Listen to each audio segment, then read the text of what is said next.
Hello everyone, कैसे हो आप सभी। आशा करते हैं आप सभी अच्छे होकर अपनी तैयारी अच्छे से कर रहे होंगे। साथियों, आज का ये वीडियो आपके लिए बहुत ही खास होने वाला है साथियों, क्योंकि मैंने आपको एक एक करके फिजिक्स, केमिस्ट्री और बायोलॉजी के क्वेश्चन बहुत सारे पढ़ा चुका हूं। और साथियों, आज की इस वीडियो में हम लेकर के आए हैं मिक्स क्वेश्चंस, यानी कि फिजिक्स के, बायोलॉजी के और केमिस्ट्री के तीनों मिक्स क्वेश्चंस रहेंगे, जो कि आपके मोस्ट इम्पॉर्टेंट PYQ से लिए गए हैं। तो जिनका भी एग्ज़ाम 3 अगस्त से है, 3 अगस्त से बाद से भी है, तो वो लोग इस वीडियो को पूरा ध्यान से देखिएगा, क्योंकि साथियों आज का ये वीडियो आपके रेलवे ग्रुप डी एग्ज़ाम वालों के लिए बहुत ही इंपॉर्टेंट है। तो चलिए इस वीडियो को स्टार्ट करते हैं। सबसे पहले प्रश्न के ऊपर जाएंगे साथियों। हमारा सबसे पहला प्रश्न क्या हो जाएगा कि DNA की प्रकृति बनाने की जो है अर्ध संरक्षी प्रक्रिया कहलाती है। क्या कहलाती है साथियों, याद रख लीजिएगा। तो DNA से, साथियों याद रख लीजिएगा, DNA से DNA बनने की प्रक्रिया को जो हम लोग प्रतिकृति कहते हैं। और साथियों जो सेमी जो है क्वांटिटी यानी कि अर्ध संरक्षी होती है साथियों, वही DNA से जो है RNA बनाना और ट्रांसक्रिप्शन कहलाता है। DNA से RNA बनाना और ट्रांसक्रिप्शन क्या कहलाता है साथियों, याद रख लीजिएगा, अर्ध संरक्षी कहलाता है। तो इस प्रकार से आपका राइट आंसर क्या हो जाएगा साथियों, ऑप्शन नंबर का बी, यानी कि प्रतिकृति आपका बिल्कुल राइट आंसर हो जाएगा, जो कि आपका ऑप्शन नंबर बी पर दिया गया है। अगले प्रश्न को देखते हैं। हमारा अगला प्रश्न क्या हो जाएगा साथियों, ध्यान से देखिएगा। वसा ऊतक की वसा कोशिकाएं किसके द्वारा पृथक होती हैं। वसा ऊतक की साथियों, वसा ऊतक की साथियों वसा कोशिकाएं किसके द्वारा पृथक होती हैं। तो याद रख लीजिएगा साथियों, यह जो है संयोजी ऊतक के द्वारा पृथक होती है साथियों। वसा ऊतक जो है संयोजी ऊतक का जो है ही एक प्रकार है। इसमें साथियों वसा कोशिकाएं लोब्यूल्स में साथियों व्यवस्थित होती हैं, जो कि कोलाजन और साथियों इलास्टिन तंतुओं द्वारा पृथक रहती हैं। इस प्रकार से आपका राइट आंसर ऑप्शन नंबर का डी, ये साथियों उपकला ऊतक बिल्कुल राइट आंसर हो जाएगा। नोट कर लीजिएगा, ऑप्शन नंबर का डी बिल्कुल राइट आंसर होगा। अगले प्रश्न को देखिएगा। हमारा अगला प्रश्न क्या है कि पौधों की कोशिकाओं में साथियों सूजन या फिर सिकुड़न का मुख्य कारण क्या है। तो पौधों की कोशिकाओं में सूजन या फिर सिकुड़न का मुख्य कारण साथियों पूछा जा रहा है। आपका राइट आंसर हो जाएगा ऑप्शन नंबर का ए, यानी कि जल की मात्रा में परिवर्तन। साथियों जल की मात्रा में परिवर्तन आपका ऑप्शन नंबर का ए बिल्कुल राइट आंसर हो जाएगा। याद रख लीजिएगा साथियों, जो पादप कोशिकाओं में साथियों स्फीति दाब यानी कि टर्गोर प्रेशर जल की जो मात्रा में परिवर्तन के कारण बदलता है। इसी कारण साथियों छुई मुई जैसी संवेदी पक्तियों में जो है सिकुड़न और फैलाव होता है। इस प्रकार से आप समझ सकते हैं। तो ऑप्शन नंबर का ए बिल्कुल राइट आंसर हो जाएगा। जल की जो है मात्रा में परिवर्तन इस क्वेश्चन का राइट आंसर होगा। अगला प्रश्न देखिएगा। हमारा अगला प्रश्न क्या हो जाएगा कि तंत्रिका कोशिका में साथियों शाखाओं वाले भाग को क्या कहा जाता है। तो तंत्रिका कोशिका में साथियों शाखाओं वाले भाग को क्या कहा जाता है। आपका राइट आंसर हो जाएगा ऑप्शन नंबर का सी, यानी कि क्या कहा जाता है साथियों, याद रख लीजिएगा, डेंड्राइट कहा जाता है साथियों। डेंड्राइट यानी कि द्रुमाक्ष कहा जाता है, जो कि आपका ऑप्शन नंबर सी पर दिया गया है। याद रख लीजिएगा। और साथियों यह जो है बढ़ते हैं अगले प्रश्न की ओर, ध्यान से देखिएगा। हमारा अगला प्रश्न क्या हो जाएगा कि न्यूरॉन के किस भाग में साथियों प्रोटीन का संश्लेषण होता है। तो न्यूट्रॉन के किस भाग में प्रोटीन का संश्लेषण होता है साथियों। तो निसल कर्णिकाएं में। किस में होता है साथियों, याद रख लीजिएगा, निसर कर्णिकाओं में होता है साथियों। निसर कर्णिकाएं जो है यह न्यूरॉन की सेल बॉडी एंड की कोशिकाएं में पाई जाने वाली राइबोसोम और साथियों एंडोप्लाज्मिक रेटिकुलम से बनी संरचनाएं हैं, जो कि प्रोटीन जो है संश्लेषण का कार्य करती हैं। तो इस प्रकार से आपका ऑप्शन नंबर का डी इस क्वेश्चन का बिल्कुल राइट आंसर हो जाएगा। नोट कर लीजिएगा। आपको अगर वीडियो पसंद आ रही हो तो इस वीडियो को लाइक जरूर से कर दीजिएगा और अपने दोस्तों के पास शेयर करिएगा, क्योंकि आज का ये वीडियो साथियों आपके मोस्ट इंपॉर्टेंट बार बार जो क्वेश्चन आपके एग्जाम में साइंस से पूछे जाते हैं वही सारे प्रश्न आज के इस वीडियो में लेकर के आए हैं। अगला प्रश्न क्या है हमारा, ध्यान से देखिएगा साथियों। अगला प्रश्न है कि वयस्कों में वृद्धि हार्मोन के अतिस्रावण से साथियों कौन सा रोग होता है? तो याद रख लीजिएगा साथियों, इसके जो है इससे कौन सा रोग होता है? तो एक्रोमेगेली रोग होता है साथियों, जो कि आपका ऑप्शन नंबर सी पर दिया गया है। एक्रोमेगेली आपका बिल्कुल राइट आंसर हो जाएगा, नोट कर लीजिएगा, जो कि आपका ऑप्शन नंबर सी पर दिया गया है। अगला प्रश्न क्या है हमारा, ध्यान से देखिएगा। एच आई वी संक्रमण में साथियों विंडो पीरियड का जो है क्या अर्थ होता है? तो एच.आई.वी संक्रमण में साथियों विंडो पीरियड का जो है क्या अर्थ होता है? तो आपका राइट आंसर साथियों हो जाएगा, इसका अर्थ क्या होता है साथियों? विंडो पीरियड जो है एच.आई.वी संक्रमण में के तुरंत बाद का जो है वह समय है जिसमें साथियों शरीर में पर्याप्त एंटीबॉडी न बनने के कारण साधारण टेस्ट रिपोर्ट यानी कि नेगेटिव आती है। इसके सटीक पता लगाने के लिए साथियों एनएटी यानी कि यह साथियों एनएटी का मतलब क्या होता है? तो न्यूक्लिक एसिड टेस्ट किया जाता है। तो इस प्रकार से ऑप्शन नंबर का बी, परीक्षण में साथियों एंटीबायोटिक न मिलना, ऑप्शन नंबर का बी इस क्वेश्चन का बिल्कुल राइट आंसर हो जाएगा। याद रख लीजिएगा साथियों, एचआईवी संक्रमण में साथियों विंडो पीरियड का क्या अर्थ होता है? तो विंडो पीरियड का अर्थ होता है साथियों परीक्षण में साथियों एंटीबायोटिक न मिलना, इसका जो है अर्थ होता है। अगले प्रश्न को देखते हैं। हमारा अगला प्रश्न क्या हो जाएगा साथियों, ध्यान से देखिएगा। पौधों को जो है मिट्टी से प्राप्त होने वाला सूक्ष्म पोषण तत्व कौन सा है? तो पौधों को मिट्टी से प्राप्त होने वाला सूक्ष्म पोषक तत्व कौन सा माना जाता है साथियों? तो याद रख लीजिएगा, यह है साथियों आपका ऑप्शन नंबर का ए, यानी कि बोरोन। साथियों बोरोन जो है यह आपका ऑप्शन नंबर ए पर दिया गया, राइट आंसर हो जाएगा। साथियों बोरोन जो होता है जब पौधों के लिए एक आवश्यक सूक्ष्म पोषक तत्व होता है जो कि उन्हें सीधे मिट्टी से प्राप्त होता है। यह साथियों पराग नलिका की वृद्धि और साथियों कैल्शियम के अवशोषण में सहायक होता है। बोरोन याद रख लीजिएगा, बोरोन जो कि आपका ऑप्शन नंबर ए पर दिया गया है।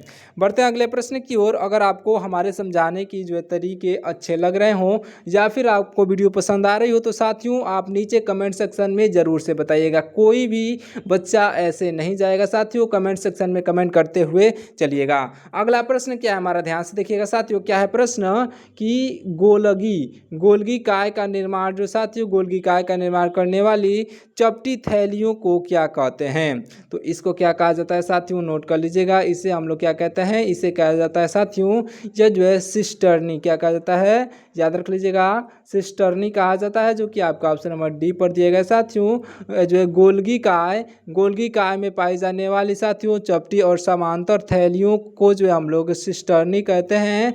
और साथियों इनका जो है मुख्य कार्य प्रोटीन और साथियों लिपिड की जो है पैकेजिंग व साथियों परिवहन करना होता है, यानी कि आपके ऑप्शन नंबर डी पर दिया गया इस क्वेश्चन का बिल्कुल राइट आंसर हो जाएगा। बढ़ते हैं अगले प्रश्न की ओर, ध्यान से देखिएगा।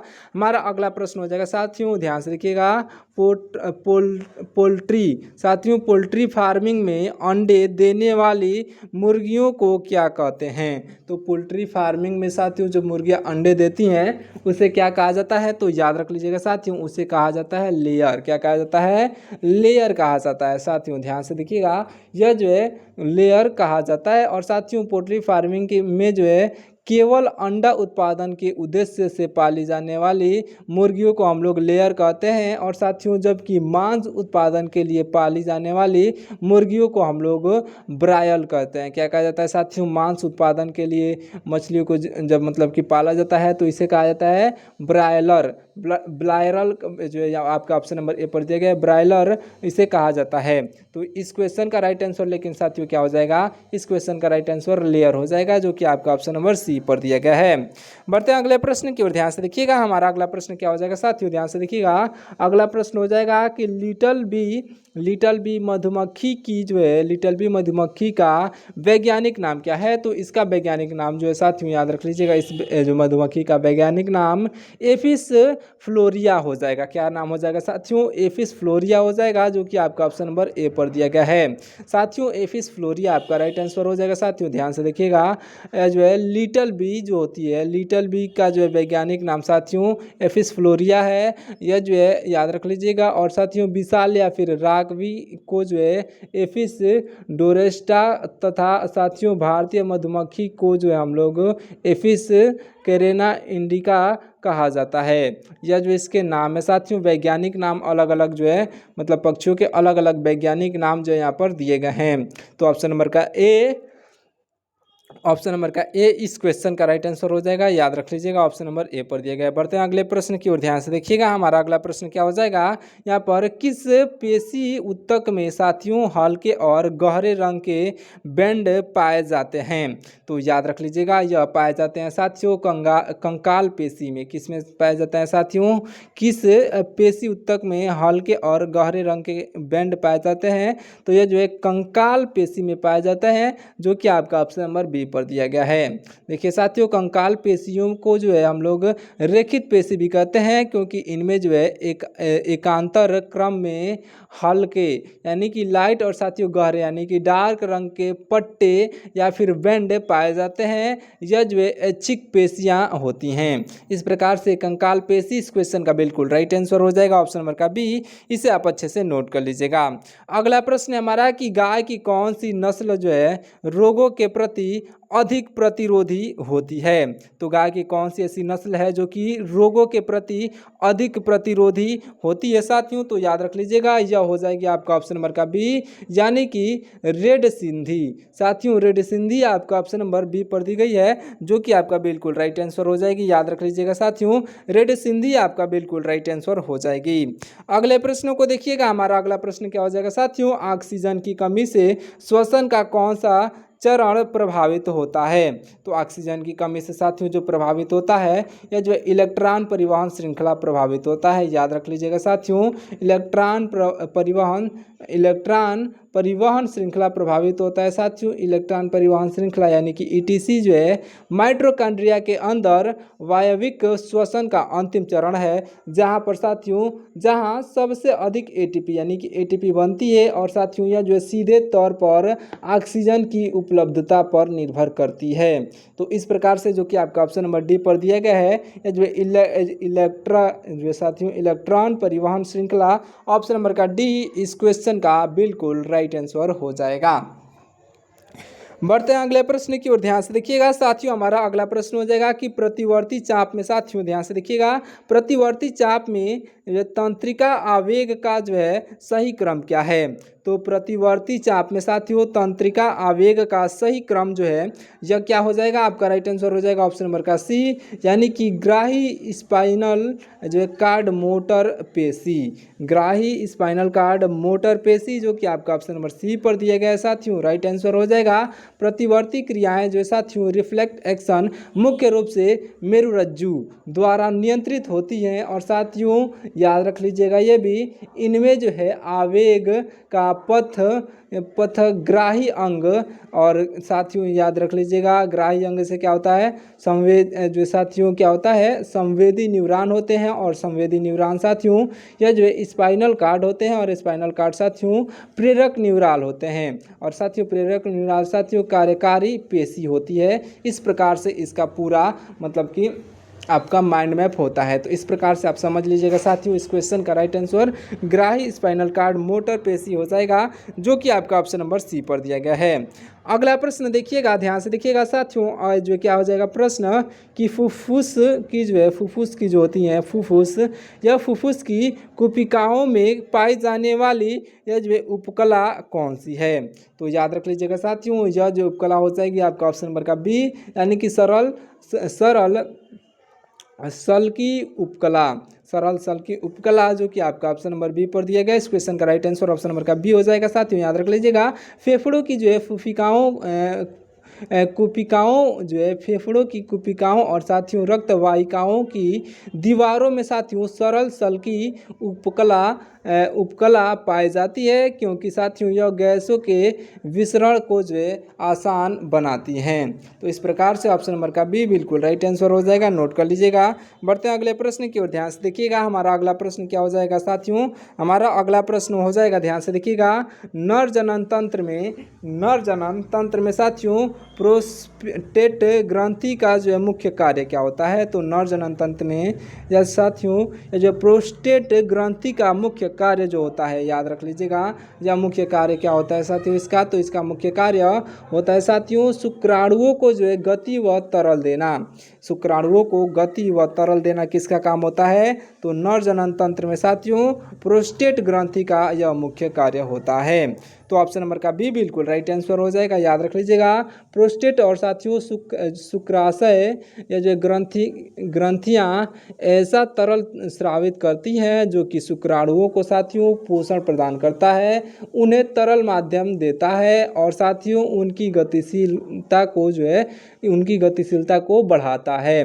तो इस प्रकार से ऑप्शन नंबर का बी इस क्वेश्चन का बिल्कुल राइट आंसर हो जाएगा। बढ़ते हैं अगले प्रश्न की ओर, ध्यान से देखिएगा। हमारा अगला प्रश्न हो जाएगा कि सरल अस्थायी उत्तक के संबंध में कौन सा कथन सत्य है? तो सरल अस्थायी उत्तक के संबंध में साथियों कौन सा कथन जो है सत्य है? तो आपका राइट आंसर हो जाएगा ऑप्शन नंबर का ए, यानी कि पेरेनकाइमा सबसे सामान्य है। साथियों पेरेनकाइमा जो है सबसे सामान्य है, यह जो कथन सत्य है। ऑप्शन नंबर का ए जो है बिल्कुल राइट आंसर हो जाएगा सरल अस्थायी उत्तक के संबंध में। तो ऑप्शन नंबर का ए राइट आंसर हो जाएगा, नोट कर लीजिएगा। पेरेनकाइमा जो होता है साथियों पौधों में सबसे अधिक पाया जाने वाला यह जो एक सरल अस्थायी उत्तक होता है और इसकी जो है कोशिकाएं जीवित होती हैं और साथियों मुख्य रूप से भोजन भंडारण का कार्य करती हैं। तो इस प्रकार से इसे आप अच्छे से याद रख लीजिएगा। बढ़ते हैं अगले प्रश्न की ओर, ध्यान से देखिएगा। हमारा अगला प्रश्न क्या हो जाएगा कि किसी कोशिका में साथियों माइटोकॉन्ड्रिया की संख्या निर्भर करती है। किस पर निर्भर करती है साथियों? किसी भी कोशिका में माइटोकॉन्ड्रिया की संख्या निर्भर किस पर करती है? तो आपका राइट आंसर हो जाएगा कोशिका की जो है कार्यप्रणाली पर। साथियों कोशिका की कार्यप्रणाली पर जो निर्भर करती है। ऑप्शन नंबर का बी बिल्कुल राइट आंसर हो जाएगा, नोट कर लीजिएगा साथियों, याद रख लीजिएगा। हमारा अगला प्रश्न हो जाएगा साथियों उपस्थित हड्डियों की तुलना में अधिक लचीला क्यों होता है? उपस्थित हड्डियों की तुलना में साथियों अधिक लचीली क्यों होती है? तो आपका राइट आंसर साथियों हो जाएगा आपका ऑप्शन नंबर का सी, यानी कि तरल समान जो है मैट्रिक्स के कारण, तरल समान और मैट्रिक्स के कारण ऑप्शन नंबर सी पर दिया गया, बिल्कुल राइट आंसर हो जाएगा, याद रख लीजिएगा। देखिए अगला प्रश्न क्या हो जाएगा कि अनिश्चित अंडाणु मानव शरीर में साथियों कितने समय तक जीवित रहते हैं? तो जो अनिश्चित अंडाणु जो होते हैं मानव शरीर में कितने समय तक जीवित रहते हैं? तो आपका राइट आंसर हो जाएगा ऑप्शन नंबर का ए, यानी कि 12 से 24 घंटे तक। 12 से 24 घंटे तक रहते हैं साथियों, ऑप्शन नंबर ए पर दिए गए 12 से 24 घंटे आपका बिल्कुल राइट आंसर हो जाएगा। अगला प्रश्न हमारा ध्यान से देखिएगा। गुर्दे की नसिकाओं के स्तर में कौन सी उपकला पाई जाती है? तो याद रख लीजिएगा साथियों, यह जो है घनाकार उपकला पाई जाती है। घनाकार उपकला आपका बिल्कुल राइट आंसर हो जाएगा, जो कि आपका ऑप्शन नंबर बी पर दिया गया है। साथ ही साथ याद रख लीजिएगा साथियों वृक्क नलिकाओं और साथियों लार ग्रंथियों की जो है नलिकाओं की आंतरिक जो है स्तर घनाकार उपकला की बनी होती है, जो कि अवशोषण और साथियों श्रावण में मदद करती है। इसे आप अच्छे से घनाकार उपकला को आप इस तरीके से समझ सकते हैं। तो ऑप्शन नंबर का बी जो दिया गया है आपका ऑप्शन नंबर का बी बिल्कुल राइट आंसर हो जाएगा। अगले प्रश्न को देखते हैं। हमारा अगला प्रश्न क्या हो जाएगा साथियों, विभज्योतकी उत्तक की साथियों कोशिकाओं की मुख्य विशेषता क्या है? तो आपका राइट आंसर साथियों हो जाएगा, याद रख लीजिएगा इसकी मुख्य विशेषता जो है यह सघन कोशिका द्रव और बिना जो है रसधानी की होती है। साथियों याद रख लीजिएगा ये जो विभज्योतकी उत्तक जो होते हैं यह जो है उत्तक की कोशिकाएं लगातार विभाजित होती रहती हैं। इनमें साथियों अस्पष्ट केंद्रक सघन जीवद्रव्य और साथियों पतली प्राथमिक भित्ति होती है तथा यह जो है रसधानियाँ अनुपस्थित होती हैं। याद रख लीजिएगा। इस प्रकार से आपका ऑप्शन नंबर बी पर दिया गया इस क्वेश्चन का बिल्कुल राइट आंसर हो जाएगा, नोट कर लीजिएगा। अगले प्रश्न को देखते हैं। हमारा अगला प्रश्न क्या हो जाएगा साथियों, ध्यान से देखिएगा। हमारा अगला प्रश्न हो जाएगा कि जाइलम उत्तक का जो है मुख्य घटक कौन सा नहीं है। तो जाइलम उत्तक का मुख्य घटक कौन सा नहीं है, यह पूछा जा रहा है साथियों। तो याद रख लीजिएगा, यह जो आपका ऑप्शन नंबर का डी यानी कि चालनी नलिका, यह इसका जो है मुख्य घटक नहीं है। चालनी नलिका ऑप्शन नंबर का डी पर दिया गया है। ऑप्शन नंबर का डी इस क्वेश्चन का बिल्कुल राइट आंसर हो जाएगा। अगला प्रश्न देखिएगा। हमारा अगला प्रश्न क्या है कि मुकुलन जो प्रक्रिया का सही क्रम क्या है। तो मुकुलन प्रक्रिया का सही क्रम जो होता है साथियों, नोट कर लीजिएगा। मुकुलन प्रक्रिया का सही क्रम जो होता है, यह गांठ केंद्रक विभाजन कोशिका द्रव मुकुलन, यह जो है होता है गांठ केंद्रक और उसके बाद से विभाजन कोशिका, उसके बाद से द्रव मुकुलन। आपका ऑप्शन नंबर ए पर दिया गया है। इस क्वेश्चन का बिल्कुल राइट आंसर हो जाएगा, याद रख लीजिएगा। देखिए अगला प्रश्न, हमारा अगला प्रश्न हो जाएगा कि एक कोशिकीय जीवों में अपशिष्ट निष्कासन की जो है विधि क्या है।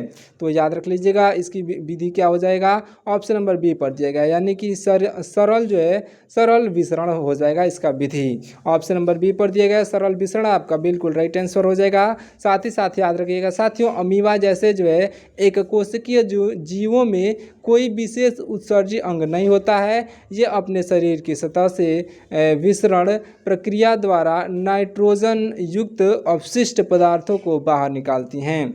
तो इस प्रकार से आपका ऑप्शन नंबर बी पर दिया गया है सरल विसरण आपका बिल्कुल राइट आंसर हो जाएगा। बढ़ते हैं अगले प्रश्न की ओर, ध्यान से देखिएगा। हमारा अगला प्रश्न क्या हो जाएगा कि बीजों के परिपक्व होने के बाद की प्रक्रिया क्या कहलाती है।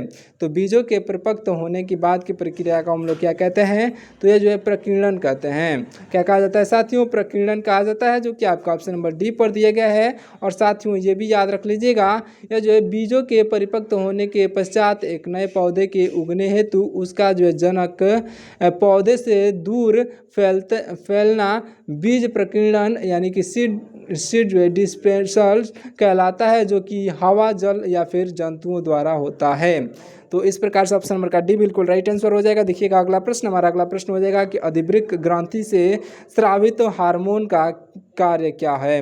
तो इसका जो है कार्य होता है साथियों, याद रख लीजिएगा, तनाव में साथियों आपातकालीन प्रतिक्रिया देना। तनाव में आपातकालीन प्रतिक्रिया देना आपका ऑप्शन नंबर ए पर दिया गया है, बिल्कुल राइट आंसर हो जाएगा। ध्यान से देखिएगा। हमारा अगला प्रश्न हो जाएगा साथियों, ध्यान से देखिएगा, स्पाइरोगायरा में साथियों विखंडन जो है आसानी से क्यों हो जाता है। तो इसमें साथियों विखंडन आसानी से इसलिए हो जाता है क्योंकि सरल रेशेदार संरचना के कारण हो जाता है। सरल रेशेदार और जो है संरचना के कारण यह जो है इसका जो है स्पाइरोगायरा में साथियों विखंडन आसानी से हो जाता है। तो ऑप्शन नंबर का बी इस क्वेश्चन का बिल्कुल राइट आंसर हो जाएगा, नोट कर लीजिएगा। लास्ट प्रश्न देखिएगा, यह जो आपका लास्ट प्रश्न है, इसके बाद से साथियों आपके फिजिक्स और यहाँ पर केमिस्ट्री के भी क्वेश्चन है, मैं अभी आपको दिखाता हूँ। पहले इस प्रश्न को देखिएगा। यहाँ पर परिधीय तंत्रिका तंत्र का जो है मुख्य कार्य क्या है। तो परिधीय तंत्रिका तंत्र का मुख्य कार्य क्या है साथियों, आपका राइट आंसर यहाँ पर क्या हो जाएगा, तो शरीर के अंगों को जो है संकेत भेजना इसका जो मुख्य कार्य है। शरीर के अंगों को संकेत भेजना इसका मुख्य कार्य साथियों याद रख लीजिएगा। परिधीय तंत्रिका तंत्र में जो है साथियों मस्तिष्क से निकलने वाली 12 जोड़ी कपाल तंत्रिकाएं और साथियों मेरुरज्जु से निकलने वाली 31 जोड़ी मेरु तंत्रिकाएं शामिल होती हैं, जो कि सिग्नलों का जो है संवहन करती हैं। इसे आप अच्छे से समझ लीजिएगा। तो चलिए साथियों इस वीडियो को यहीं पे समाप्त कर देते हैं। हम आपको दिखाते हैं साथियों इस वीडियो में पूरे टॉप 80 प्रश्न हैं। यहाँ पर साथियों आपके कौन से यहाँ पर फिजिक्स के भी प्रश्न हैं, आप ध्यान से देखिएगा। ये जो फिजिक्स के प्रश्न हैं आप 39 नंबर क्वेश्चन पे आए हैं। उसके बाद से मैं यहाँ पर आता हूँ साथियों, तो यहाँ पर देखिएगा, यहाँ पर किसके प्रश्न हैं, तो बेकिंग सोडा यानी कि केमिस्ट्री के भी प्रश्न हैं। यानी कि मैं आपको जो है अगले वीडियो में पूरा कंप्लीट करा दूंगा फिजिक्स, केमिस्ट्री और बायोलॉजी। एक वीडियो आएगी साथियों जिसमें आपका पूरा कंप्लीट हो जाएगा। बहुत सारे क्वेश्चन, बहुत ही इंपॉर्टेंट क्वेश्चन है, तो इसलिए आप हमारे चैनल को सब्सक्राइब कर लीजिएगा और आने वाले वीडियोस को जो है ध्यान से देखिएगा। तो चैनल को सब्सक्राइब भी जरूर से कर लीजिएगा। और क्या आपको मालूम है साथियों, धर्मेंद्र प्रधान जो कि हमारे शिक्षा मंत्री हैं, उन्होंने इस्तीफा दे दिया है। तो आपको इस पर क्या राय है, आपकी क्या राय है साथियों, आप जो है कमेंट सेक्शन में ज़रूर से बताइएगा। जितने लोग भी इस वीडियो को अंत तक देख रहे हैं वो लोग अपना राय कमेंट में ज़रूर से बताएंगे, जिससे कि हमें मालूम चलेगा आपने इस वीडियो को पूरा अंत तक देखा है। और साथियों इसका PDF भी हम आपको प्रोवाइड कराएंगे। आपको नीचे यहाँ पर आपका जो है नीचे आपको ऊपर जो है नंबर दिख रहा होगा, इस व्हाट्सएप नंबर पर आप मैसेज करिएगा। आपको एकदम फ्री में हम आपको PDF प्रोवाइड कराते हैं, तो आप जो है व्हाट्सएप पर मैसेज जरूर से करिएगा और आपको इस तरीके से उत्तर कुंजी जो है एकदम अच्छे से देखने को मिलेगा।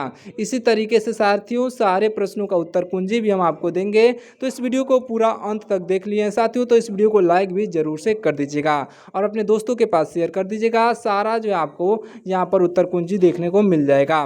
तो चलिए इस वीडियो को यहीं पे समाप्त कर देते हैं, मिलते हैं किसी और वीडियो में। तब तक के लिए आप हमारे वीडियो को लाइक करके और चैनल को सब्सक्राइब जरूर से कर लीजिएगा। तब तक के लिए जय हिंद।